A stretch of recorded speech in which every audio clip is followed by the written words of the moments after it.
Muy bien, bienvenidos ahora sí oficialmente a nuestra clase número 7, donde vamos a estar abordando todavía sobre las lenguas literarias, la tercera parte ya, abordando este tema general, pero hoy centrándonos en lo que es el jonio de la prosa. Antes de adentrarnos a esto, veremos algunos de los puntos que trataremos hoy. Primero, una forma de retroalimentación, un panorama general de la lengua griega.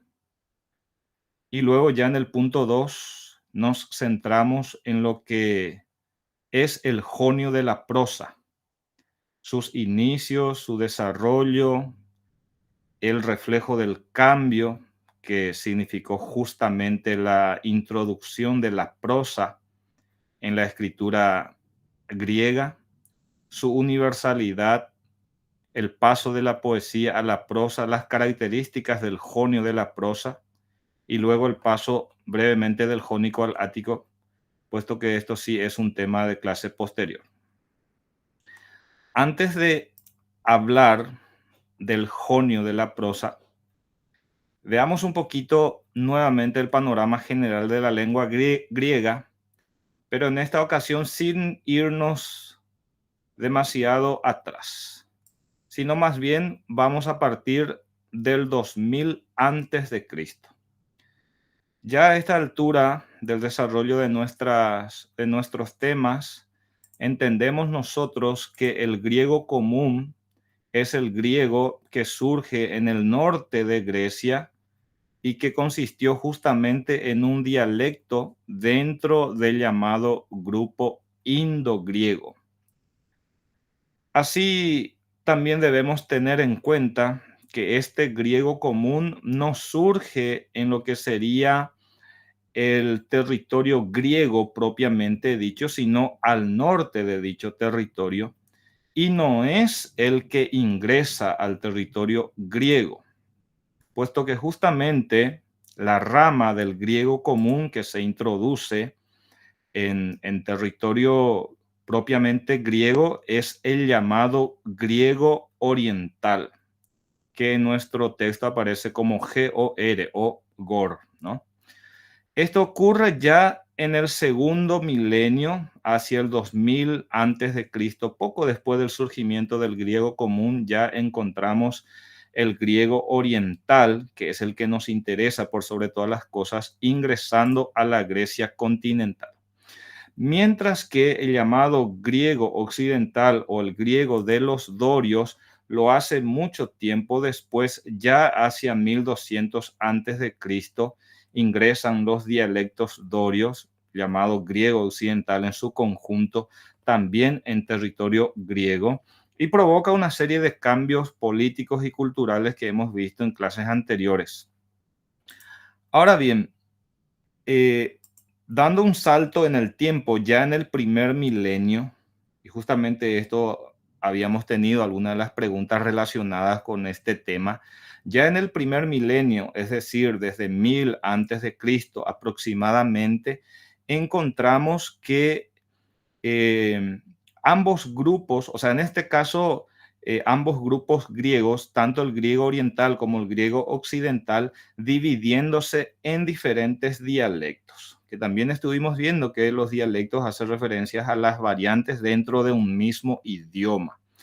Así tenemos que del griego oriental encontramos el llamado jónico ático, el arcadio chipriota, el eolio, y dentro del griego occidental el dorio y el griego del noroccidente, ¿no es cierto? Así también desde el siglo VIII aparecen las llamadas lenguas literarias, que se desarrollaron a la par justamente de los distintos dialectos hablados que acabo de mencionar. En este caso, estas llamadas lenguas literarias eran las lenguas utilizadas para la escritura.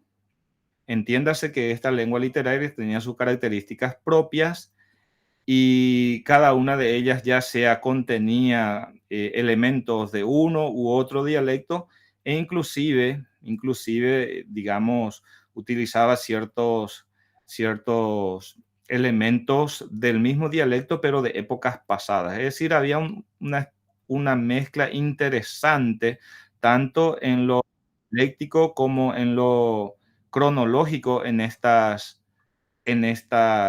lenguas literarias. Entonces, a partir del siglo 8 antes de Cristo, entiéndase, entonces comenzamos a encontrar las llamadas lenguas literarias. En primer lugar, hablamos de las lenguas poéticas generales, que ya estuvimos viendo, las lenguas poéticas particulares que saltamos, y las llamadas lenguas de la prosa, que hoy vamos a comenzar a observar. Así también, dando un salto en el tiempo, que es un tema que todavía no estamos tratando, a partir de estas lenguas literarias, con el tiempo se va a producir un acercamiento entre los dialectos y va a surgir la llamada lengua koiné o habla común de los griegos, ya en el siglo IV antes de Cristo. Ahí ya hablamos de la unificación final del griego a partir del dialecto ático, ¿no es cierto? Y este es el dialecto que con el tiempo va a dar lugar al griego moderno. Esto un poco para entender el panorama general de la lengua griega, partiendo desde el griego común en el aproximadamente 2000 antes de Cristo. ¿A qué entonces hacemos referencia cuando hablamos de lenguas literarias? Esto es una especie de retroalimentación otra vez para que podamos entender el punto que vamos a tratar el día de hoy. Las lenguas literarias eran esas lenguas que al menos en su principio eran más o menos generales, por eso también algunas de ellas se convertían en lenguas generales que se utilizaban en la producción de obras literarias y que eran entendidas por todos en los ambientes cultos. Esto de los ambientes cultos más bien es al principio, puesto que a medida que van apareciendo más lenguas literarias, encontramos de repente un acercamiento al habla coloquial y por lo tanto esa lengua literaria ya era entendida por más gente. Entre las primeras lenguas literarias tenemos las llamadas lenguas poéticas generales. Estas eran lenguas realmente generales que se utilizaban en la antigua Grecia.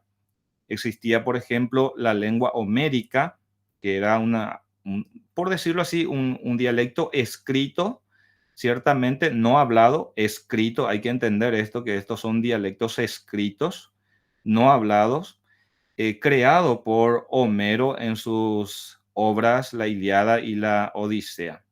Entonces, en los demás escritos, en los demás, digamos, en las demás poesías épicas, se utilizaba la lengua homérica. Así como para escribir, por ejemplo, otros géneros poéticos como la elegía o la lírica coral, se utilizaban el dialecto propio de estas lenguas poéticas, entendiendo siempre que son lenguas escritas, ¿no? Posteriormente tenemos las llamadas lenguas poéticas particulares, que nosotros en esta ocasión, en vista que nuestro programa no nos pide, damos un salto a este punto en particular, pero se mencionan al jonio, el lesbio y otros que eran también lenguas poéticas. Entiéndase que en los puntos A y B estamos hablando de lenguas poéticas, es decir, lenguas literarias utilizadas en la escritura de poesías en sus diversos géneros, ya sea elegía, épica, lírica, etcétera. Y por último, tenemos las llamadas lenguas de la prosa, puesto que hay un paso justamente del verso de las poesías a la prosa de los textos griegos. Entonces, los griegos al principio escriben en verso y aquí comenzamos a tener desde el siglo VI antes de Cristo la escritura en prosa. Y bueno, aquí van a ir apareciendo nuestros primeros filósofos que comienzan a escribir en prosa. Si bien es cierto, existen algunos que continúan escribiendo en verso, como sería el caso de Genófanes y Parménides. Entonces, dentro de las llamadas lenguas de la prosa tenemos principalmente dos. La lengua jonia o jónica, que casi se convirtió en una lengua general, no llegó a convertirse en una lengua general griega a pesar de que se universalizó en su momento. Y el dialecto ático, que sí se convirtió en la lengua general de los griegos en la llamada lengua koiné. Entonces, pasemos ahora a hablar del jonio de la prosa. Y en este caso, en este mapa, observamos nosotros un mapa de la antigua Grecia donde se pueden observar las regiones en las que se hablaba el llamado dialecto jónico-ático. Pinté ahí pinté ahí de rojo las regiones correspondientes al dialecto jónico propiamente dicho, mientras que el dialecto ático está ahí marcado con el color negro, justamente ahí en la región del Ática, de Atenas y alrededores, ¿no? Se suele estudiar a estos dialectos como uno solo, pero hay que entender que tienen ciertas diferencias y que es justamente el dialecto jonio el que se hablaba en la costa occidental de Asia Menor, toda esa región de Jonia, pero no solamente ahí, también en las islas del centro del mar Egeo, como pueden observar, el mar Egeo es el mar que está entre la península balcánica eh, y la costa de Asia Menor, la península de Anatolia, ¿no? Ahí es el mar Egeo. Entonces, en esas islas conocidas como Cícladas, allí también se hablaban el dialecto jonio y otras regiones adyacentes y otras islas como la isla de Eubea, que también está señalada ahí en círculo, pero no evidentemente en el mar Jónico, por más que lleve ese nombre. Ahora, conjuntamente con el ático, entonces este dialecto es el conocido como jónico ático. En cuanto a su evolución, como ya les había adelantado, encontramos que el jonio, nuestro tema que nos reúne en esta ocasión, casi se convierte en lengua general, pero la que se convierte en la lengua general termina siendo entonces la lengua, o mejor dicho, el dialecto ático, que se convierte en la lengua koiné o lengua común de los griegos desde el siglo IV a.C. Desde el siglo IV a.C., evidentemente los demás dialectos ya se ven absorbidos por la llamada koiné. Ahí ya se habla de repente un griego común, pero no confundir con aquel griego común de aproximadamente 2000 años antes de Cristo. En cuanto a sus inicios y desarrollo, nosotros encontramos que la prosa, justamente en dialecto jonio, comienza a escribirse desde mediados del siglo VI antes de Cristo. Hay un cambio sumamente importante en la escritura griega, puesto que se introduce la prosa con intención literaria. Bueno, con anterioridad existían ciertas prosas que se utilizaban por sobre todas las cosas para ciertas documentaciones eh, y su soporte más bien eran las inscripciones en piedra. Pero esa prosa prácticamente no era más que una prosa documental. Ahora, cuando hablamos de una prosa con intención literaria, ya estamos hablando de la utilización entonces del jonio en la escritura de prosas, diferenciándose de la escritura en versos que hasta ese momento era la exclusiva en la antigua Grecia. Tal es así que en esta prosa griega encontramos una gran diversidad temática y de géneros que van emergiendo. Entonces, en esta llamada prosa griega temprana, que es la prosa jonia, o el jonio de la prosa, como nos dice nuestro texto, nosotros encontramos temas relacionados con la filosofía, principalmente los escritos cosmogónicos que hacen referencia al origen y evolución del universo, y ahí seguramente nos viene en mente tales de Mileto, Anaxímenes, Anaximandro y los demás pensadores reflexionando sobre el arqué de las cosas, ¿no? Sobre el principio, elemento constitutivo del universo. Entonces, ciertamente, estos primeros filósofos, los que dejaron por sobre todas las cosas sus escritos, escriben en jonio. Entonces, aparecen escritos filosóficos, escritos históricos. Ahí va, por ejemplo, a aparecer Heródoto, el llamado padre de la historia. Entonces, estos escritos comienzan a revelar ya intentos de explorar y documentar el pensamiento y el conocimiento humano de una forma más sistemática, de una forma más reflexiva.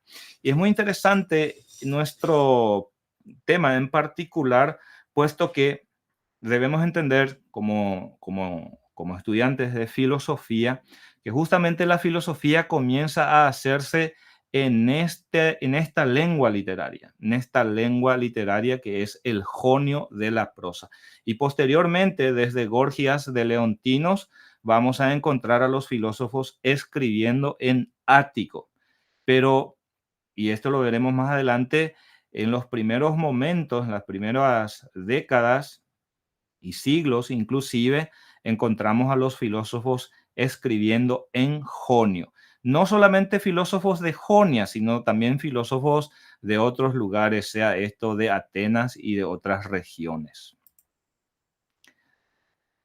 Algunas de las obras han resistido el paso del tiempo, otras se han perdido para siempre.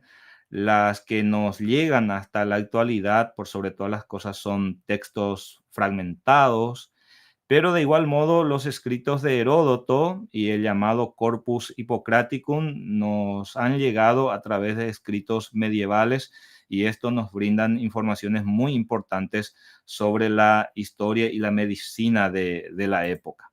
Esto en cuanto a sus inicios y desarrollo. Entonces encontramos, me permito regresar, desde mediados del siglo VI a.C., un cambio importante en la escritura griega con la introducción de la prosa en dialecto jonio.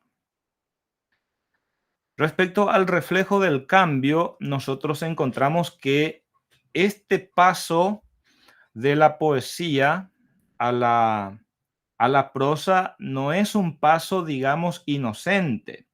Tampoco es un paso fácil, como veremos enseguida, puesto que en realidad refleja un cambio en la mentalidad de la época, un cambio muy importante.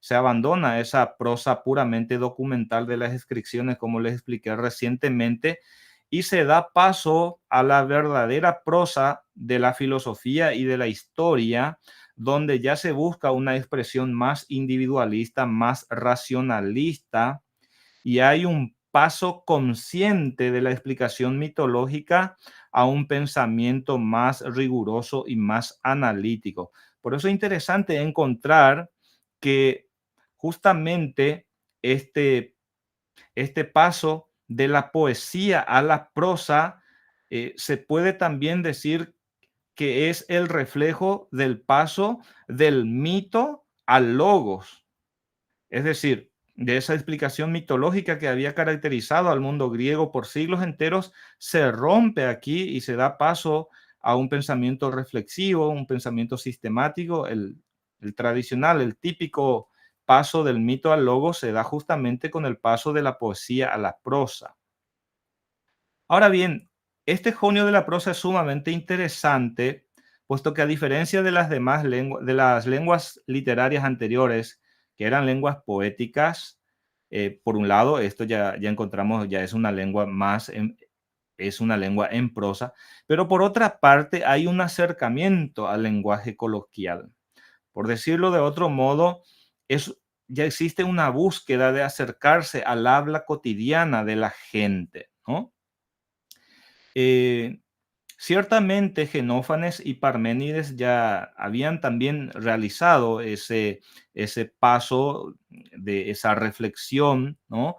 A eso de superar a los mitos y reflexionar de un modo más riguroso, llegar a un pensamiento más sistemático, ya lo habían hecho a través de sus poesías, pero en este caso hay una diferencia.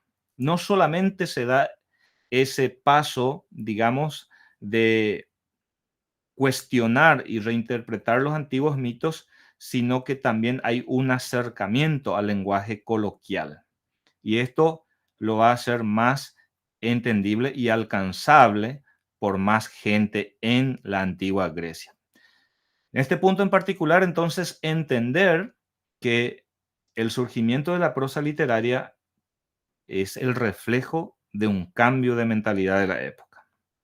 Y ese cambio de mentalidad consiste justamente en esa búsqueda de una explicación más racional a las cosas. Pasamos ahora a hablar de la universalidad de esta lengua de la prosa en jonio y encontramos que esta prosa es universal en el mundo griego. Entiéndase siempre que estamos hablando del mundo griego. Es la única prosa griega existente en ese momento en la llamada antigua Grecia.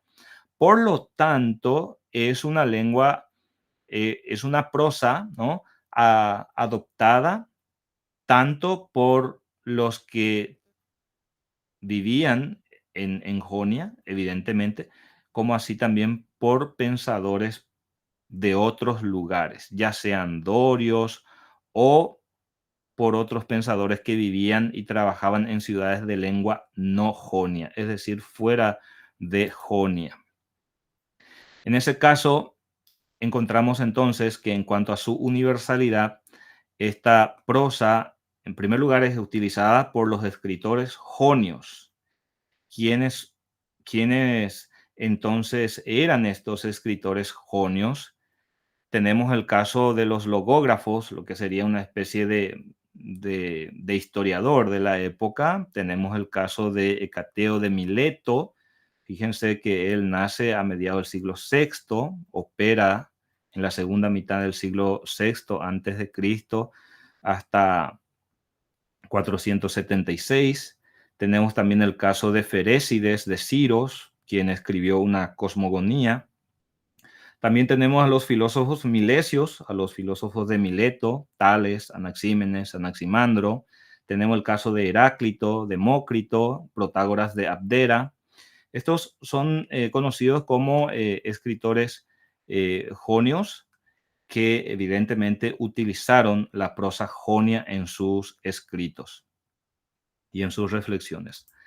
Pero así también tenemos casos de escritores fuera del dominio lingüístico jonio que también adoptaron y contribuyeron a la difusión de esta prosa jonia, destacándose el caso de Heródoto, que nació en Halicarnaso, pero vivió en ciudades jónicas como Samos y también en Atenas, y el caso de algunos médicos como Hipócrates. Otros ejemplos tenemos a Cusilao de Argos, quien escribió una genealogía, el Anico de Mitilene, que escribió Historia del Ática, Ferécide de Atenas, que también escribió una genealogía.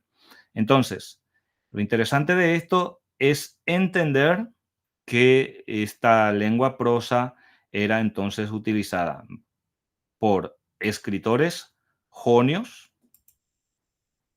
por escritores fuera del dominio lingüístico jonio y así también, como ya les adelanté, por escritores jonios que operaron en Atenas, puesto que tenemos varios casos de escritores jonios, ciertamente, pero que operaron en Atenas, como Demócrito, Helánico, Anaxágoras, Protágoras y también sofistas. Entonces, la influencia y las contribuciones de estos filósofos enriquecieron, por lo tanto, la tradición literaria de la prosa jonia en la antigua Grecia.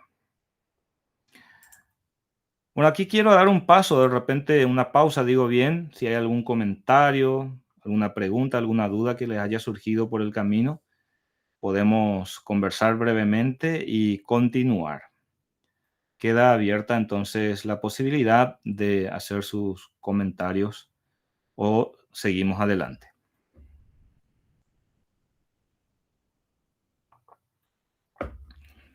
Muy bien, seguimos. A lo mejor ya en la parte final vamos a ir encontrando algunos comentarios.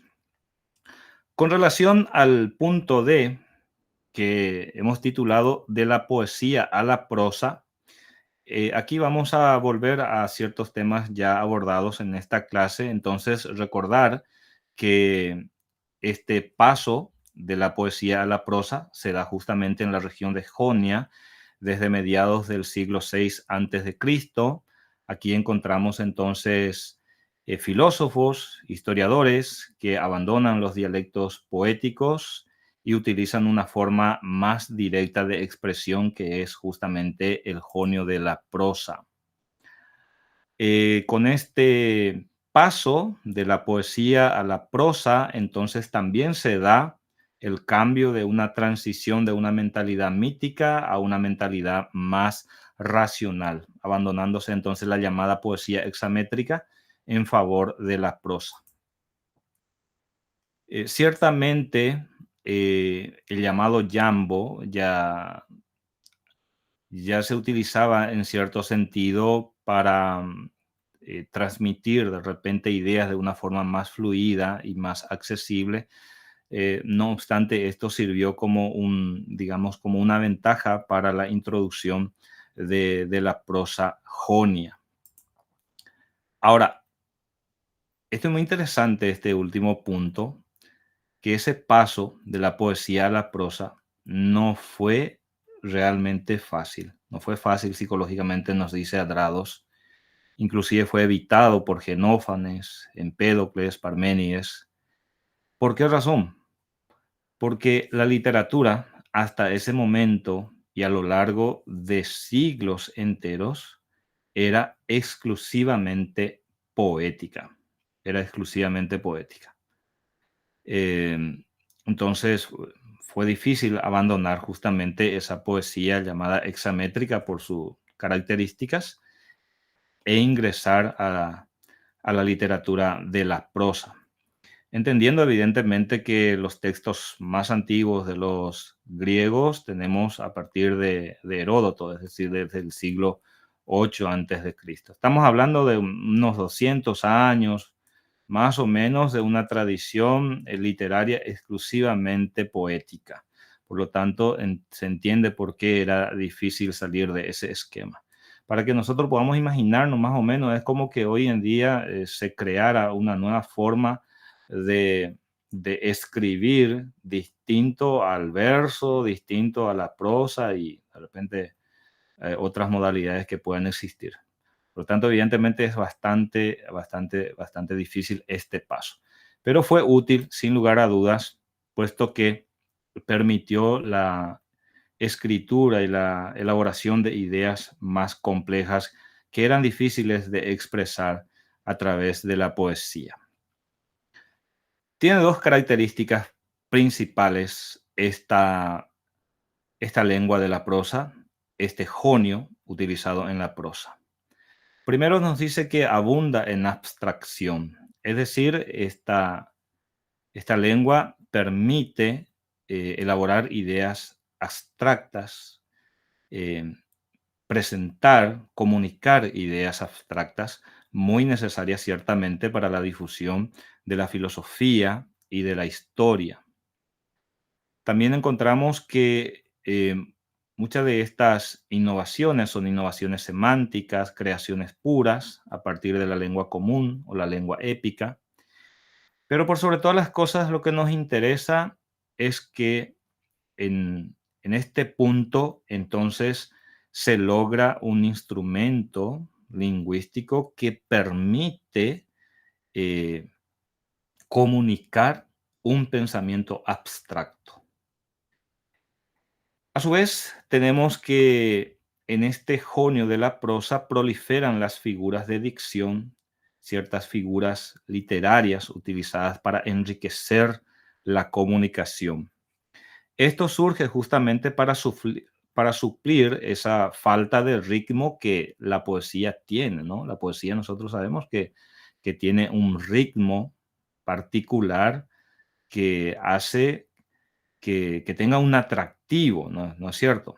Entonces, como en la prosa no existía ese ritmo propio de la poesía, pues aparecen muchas figuras como por ejemplo repeticiones de palabras, juegos de palabras, comparaciones, intercambio de orden o quiasmos, entre otras figuras, ¿no? Estas figuras posteriormente pasan también a la prosa ática, la que terminó convirtiéndose en habla y lengua común de los griegos en el siglo IV antes de Cristo.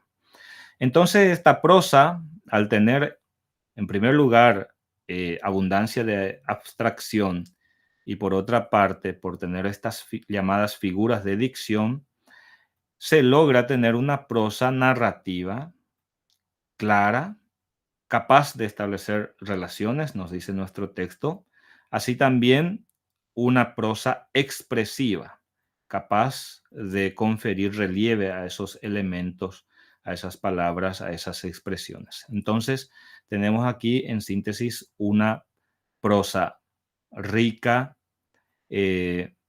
por un lado, en expresividad, en claridad y así también en abstracción. Muy bien. Como último punto de esta clase de hoy, encontramos el llamado del jónico al ático. Al comienzo de la clase, nosotros hemos encontrado justamente que esta lengua de la prosa, el jonio, casi llegó a convertirse entonces en una lengua general, ¿no?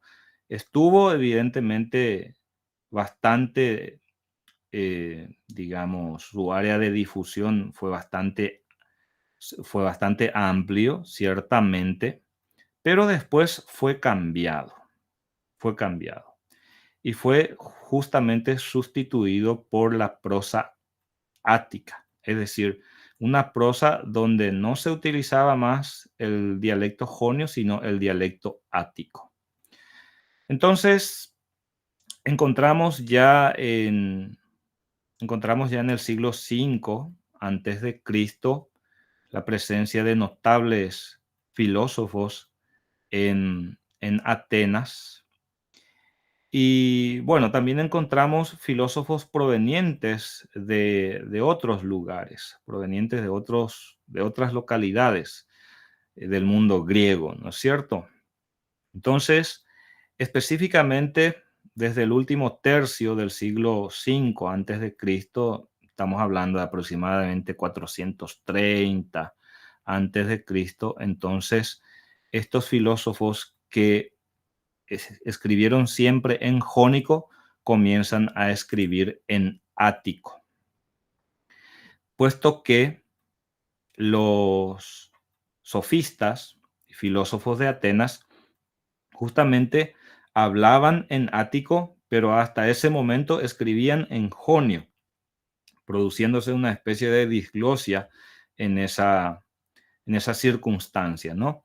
Escribían en el jonio de la prosa, en el llamado jonio de la prosa, pero hablaban en ático.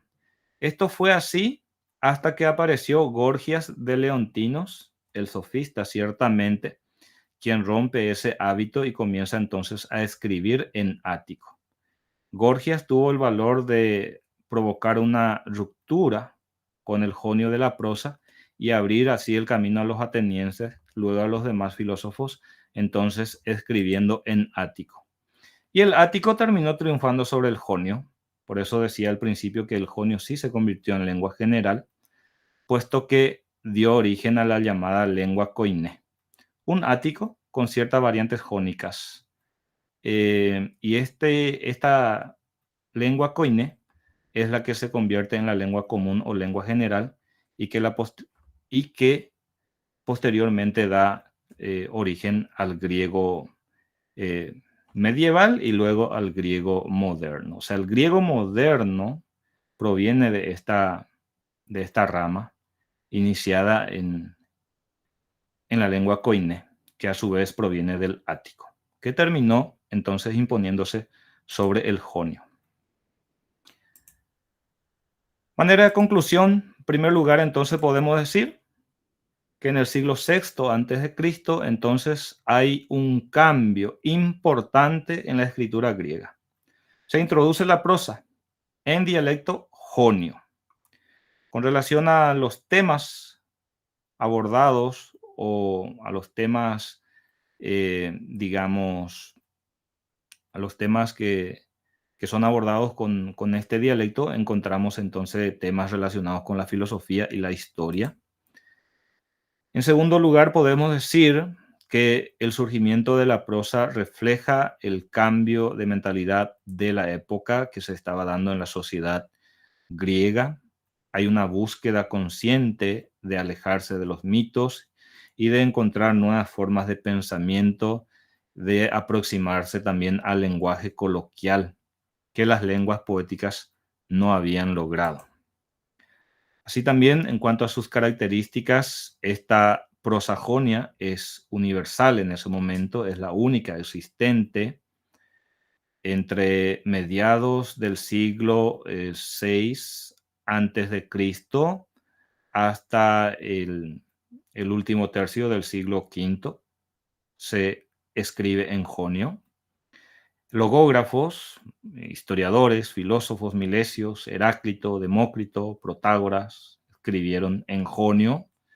También fue una lengua adoptada entonces por escritores fuera de ese dominio lingüístico jonio como Heródoto, Hipócrates, también utilizado por filósofos y sofistas atenienses que hablaban en ático y escribían en jonio, hasta que aparece Gorgias, ¿no es cierto? Con este cambio de la poesía hexamétrica a la prosa, entonces también se da paso de la mentalidad mítica a una racional. Ciertamente no fue un paso fácil, puesto que hasta ese momento la literatura era exclusivamente poética. Es decir, se escribía en verso.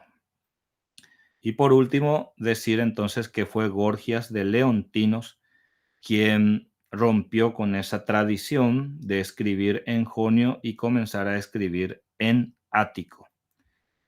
Señalar también que el ático termina triunfando sobre la prosa jonia y esto dio lugar a la creación de la lengua koiné, que se convierte en lengua común o lengua general, que estaremos viendo en las próximas clases. Justamente la próxima clase gira en torno al dialecto ático, ¿no? Y bueno, estas son las ideas principales que quise presentarles en esta ocasión, estimados estudiantes. Ahora sí, abrimos nuevamente un espacio para comentarios finales, apreciaciones, algunas palabras de ocasión. Esperando que ciertamente que esta clase les haya ayudado a aclarar ciertas dudas y por sobre todas las cosas también le haya servido para aproximarse a nuevos conocimientos.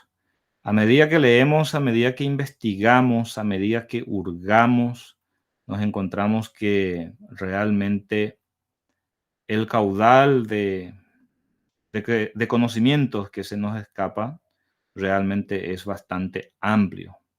Por lo tanto, la lucha cotidiana es la lucha contra la ignorancia, ¿no? Y en ese camino estamos justamente. Los escucho, Wilfrido, Edgar, Loida, Kimberly. Excelente, profesor. Eso es lo que estamos haciendo. Luchamos contra la ignorancia, profesor. Excelente. Tengo que ir a escuchar otra vez la grabación, ver otra vez la grabación para que puedan adentrarnos más profundamente en el tema, porque es muy profundo y como usted dice, profesor, es que tenemos que leer más para adentrarnos más en el tema.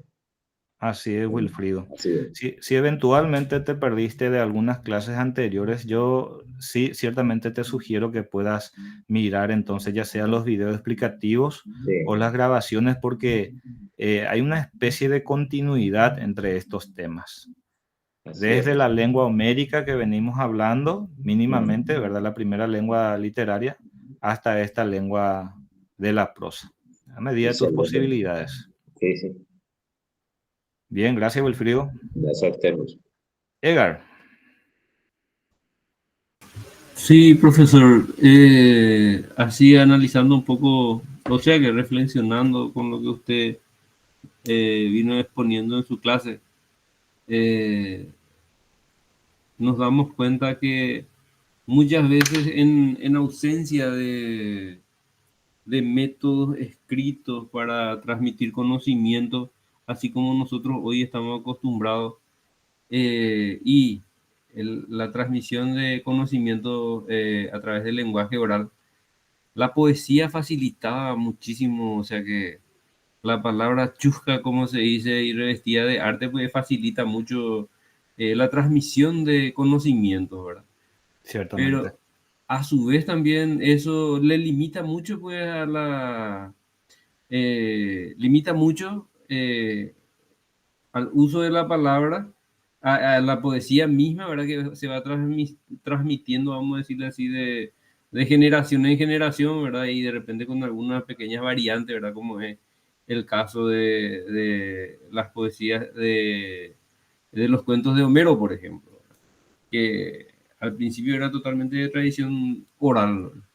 Pero Sí, desde el momento que se comienza a abrir, y eso también hace con que el paradigma de los que van aprendiendo se quede encerrado siempre en ese círculo vicioso, vamos a decir así, de volver a repetir, y no le permite pensar y reflexionar, ¿verdad? Ahora se produce el punto de quiebre, ¿verdad? Con la evolución del lenguaje y el cambio, ¿verdad? Es decir, no, no vamos a limitarnos siempre a esto, sino que parece un renacer de repente a querer ampliar eso y salir un poquito de la palabra artística, vamos a decir, de la poesía y entrar en lo que es la reflexión realmente y seguramente nace. Yo, inclusive, profesor, me hizo pensar mucho en el tema, por ejemplo, de que el guaraní todavía para mí es una lengua en evolución, ¿verdad? Porque a veces todavía no le podemos utilizar, por ejemplo, para hacer una lengua de reflexión, vamos a decir así, así como lo utilizamos en el español, por ejemplo, de hablar de filosofía, ¿verdad? Yo me quedo pensando, ¿cómo sería hacer filosofía en guaraní, ¿verdad? Y de la parte artística, desde que vino, por ejemplo, Emiliano R. Fernández, nuestro gran representante de la lengua guaraní y del arte, ¿verdad? Creo que llegamos a un grado de evolución demasiado grande, el idioma llegó a un grado de evolución demasiado grande en las manos de Emiliano R. Fernández, ¿verdad? Y después los posteriores que vinieron, ¿verdad? Y nos falta algo todavía para crecer, para que esa lengua pueda evolucionar a más, ¿verdad? y ciertamente, Edgar, el caso guaraní es un capítulo realmente muy, muy especial, puesto que en vez de recibir, evidentemente, antes que recibir un apoyo para su uso, digamos, para su uso intensivo y también su uso oficial a lo largo de la historia de nuestro país, lo que ha recibido por sobre todas las cosas son ataques, ¿verdad? Prohibiciones de hablar, eh, tal es así que recién en el contexto de la guerra de la Triple Alianza encontramos un intento de otorgarle una grafía, ¿verdad? Porque existían varias grafías, cada uno escribía como se le ocurría. Entonces, durante la guerra, recién encontramos al Mariscal López organizando una especie de convención, ¿verdad?, entre algunos estudiosos de la época para establecer cuál era la grafía que tenía que utilizarse, ¿verdad? Y yo creo que la situación actual del guaraní tiene mucho que ver justamente con este largo historial de ataque que ha venido recibiendo y que no le ha permitido al idioma guaraní ir adquiriendo, evidentemente, con el paso del tiempo los elementos necesarios para digamos así, realizar esas, como vos decís, ¿verdad? Para hacer filosofía de repente en guaraní. Tal es así que por un lado el idioma en sí y por otro lado los que utilizamos ese idioma, ¿verdad? Ahí también tenemos un serio inconveniente, ¿verdad? Puesto que a lo mejor muchas veces la lengua está capacitada, evidentemente, para su utilización en pensamientos complejos, pero se nos escapan, ¿no? Los vocabularios, etcétera. Pero ciertamente el guaraní ha quedado en ese sentido bastante, ¿cuál sería la utilización, la palabra correcta? Digamos que el guaraní se ha visto imposibilitado de ir creando términos, vocablos ¿no? Para ir expresando aquellos elementos nuevos que iban surgiendo, ¿no? Es como que nos quedamos en el tiempo en ese sentido. Sí, profesor. Y yo lo que le quiero decir es que no es un fenómeno aislado del guaraní, porque hay otras lenguas, por ejemplo, que, vamos a decir así, evolucionaron con el tiempo, ¿verdad? Como el japonés, por ejemplo. Sí, El japonés evolucionó y hoy ellos utilizan para ciencia, utilizan para filosofía claro, inclusive, ¿verdad?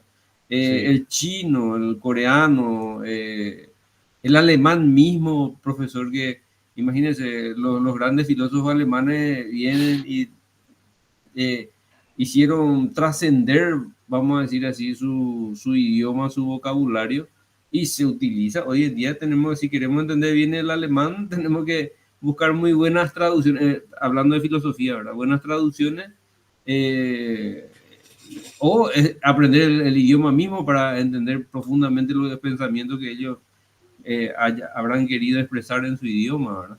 sí, ciertamente. Así es. Y yo realmente pienso que una de las explicaciones, quizás no la única, tiene mucho que ver justamente con la manera como se ha encarado la cuestión del guaraní, que era justamente, siempre fue el idioma hablado por la mayor parte de la población, pero siempre relegado en términos así oficiales, ¿no?